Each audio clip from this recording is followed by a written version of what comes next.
I remember sitting at my desk in my room at Fletcher Hall last year, around March, and just working on homework. I felt this voice inside of me quietly but clearly say, go to Medora. And I was like, okay. Well, I didn't actually plan on going on a project.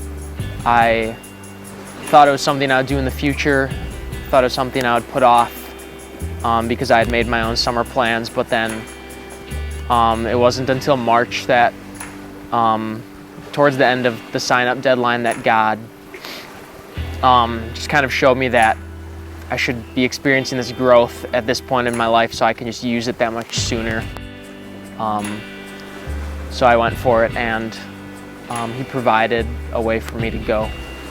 At the end of last summer, I felt God calling me to project, and I don't know why, but I instantly knew that I really wanted to go to France. I just instantly felt called there. It was just kind of like a pull on my heart, and I never kind of second-guessed it or anything. I felt called to go on project to Tanzania at TCX this past winter. For a while, I was kind of wanting to go on project, but not knowing where and thinking I had to decide. But then for a couple months, I was just praying to God, like, God, reveal to me, where do you want me to go? Where do you want me to go? I think I just completely became committed to using this past summer to serve Him. And I think my heart was just fully focused on fulfilling what I felt He called me to use my summer for. Well, on an average day, we would spend the morning in prayer, just praying for the college students, for our project and other projects as well. And then we'd go on campus for about 4 to 5 hours and really just get to know the students. We went up to them and would just simply ask, like, can we see Paris through your eyes? So we would try to get coffee with them, or we'd go to their favorite crepe place and just really get to know them. And then in hopes, we would try to have second or third appointments and share the gospel that way.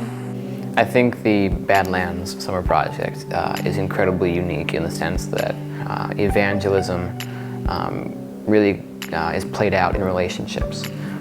So we work jobs, we hang out with friends, and so our mission is really to get to know the people that we live our daily life with, and just get into their lives and learn how we can care for them, minister for them, and share Jesus with them. One of the funniest moments I can think of is one of the last Bible studies I got to spend with my roommates. I had the opportunity to lead the Bible study, and I decided that we would have a shirtless candlelit Bible study. Typically at a high school setting, we would teach them things that we take for granted here that we learn about. We taught them about how to have healthy relationships, about staying away from drugs and alcohol, about excelling academically and setting goals. And then we would always end the assemblies with sharing the gospel with them, giving them an opportunity to accept Jesus into their hearts, and then 1 or 2 team members would usually share their testimony with them. Something that was definitely a little scary was not knowing the language. So the language barrier was kind of frightening at first, just kind of getting around. Or ordering food, something that small, seemed really scary because I had no idea what I was saying. There's several opportunities where I had to step out in my faith and be bold, whether that be going to a house party and not adhering to that lifestyle and trying to show people that your lifestyle is different, whether it be approaching just someone on the beach you're not comfortable with approaching, and I think that God's grace gives us boldness because we really only need to impress Him, because it's really only His opinion that matters. Sharing the gospel with the French students was very different from America. They were very open, they were very giving with their time, and they simply just wanted to know what we believed. They would tell us what they believed, what they grew up with, but then they would always ask, like, what do you believe in? Why do you believe it? There's a lot of instances in North Myrtle Beach where you're out on the beach daily, approaching people who are on vacation, and they most likely don't want to take time to talk to a college student who says, hey, I want to talk about God, or what's your experience with faith and beliefs. And I can think of a time when me and a friend approached a group of about 9 students, and we were able to just talk about spiritual things through all of them. And it takes an amount of boldness, but God comes through, and we're able to clearly illustrate the gospel to like a group of that size. The first time sharing in front of over 200 students at an assembly, in front of everyone, watching them all bow their heads and pray with you as you're praying the prayer with them, it was just, I'll never forget it. It was so incredible. One thing I really love about living and working in Medora is that you're surrounded by so many international students because they all flock from all over the world to work in this little tourist town of Medora. And so it's incredible how we have the opportunity to reach the world just by going to North Dakota. My friend Jason and I got to go talk to a group of high school students, and we got to go through the entire Knowing God person booklet with them.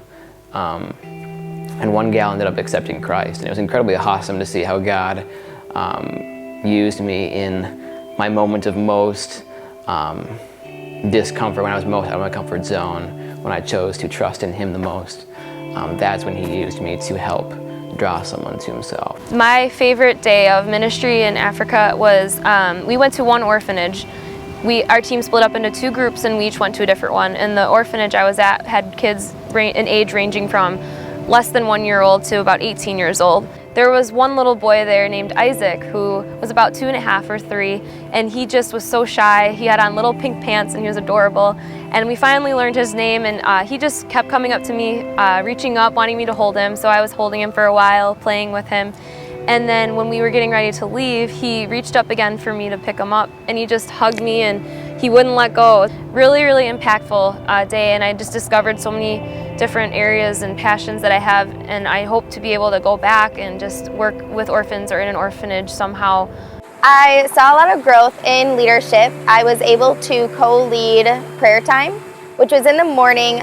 Monday through Friday, we had prayer meetings each morning, and it increased my heart for prayer, and also just in general as a leader, leading just a body of students and also adults. My time on the Badlands Summer Project really impacted me spiritually in a couple ways. The first way was it really helped me reorient myself and my life towards Christ, and just spend really my whole summer thinking on Him, learning more about who He is and what He wants for me, and getting to serve Him in faith.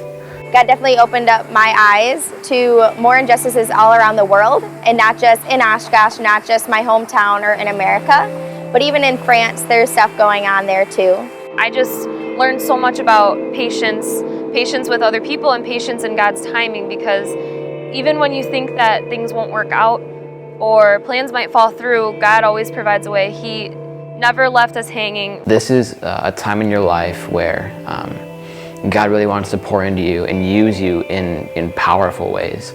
And I think that when we take the step of faith, of trusting Him and going where He leads us, mighty things do happen. You should go on a summer project because you get to travel and experience new cultures. You also get to take a step of faith and trust God with just the unknown, and therefore you get to see Him move in new ways that you've never seen Him move before. I think if you go all 4 years of college being involved in Cru and not going on a summer project, I think you missed one of the best things that we do as an organization, as a movement. I think you should go on a project if you desire to look at God through a different lens and have a strong community of believers who support you and share your love of God. God has, His plans made, and He calls us to be a part of it. And I think it's just incredibly humbling and encouraging that He calls me to help build His kingdom. He calls you to help build His kingdom. When you surrender time like a summer, or a few weeks even, to God and say, where do you want me to go? Where do you want to use me? You'll see things you can't even imagine happen in your own life and in the lives of people that He'll use you to touch.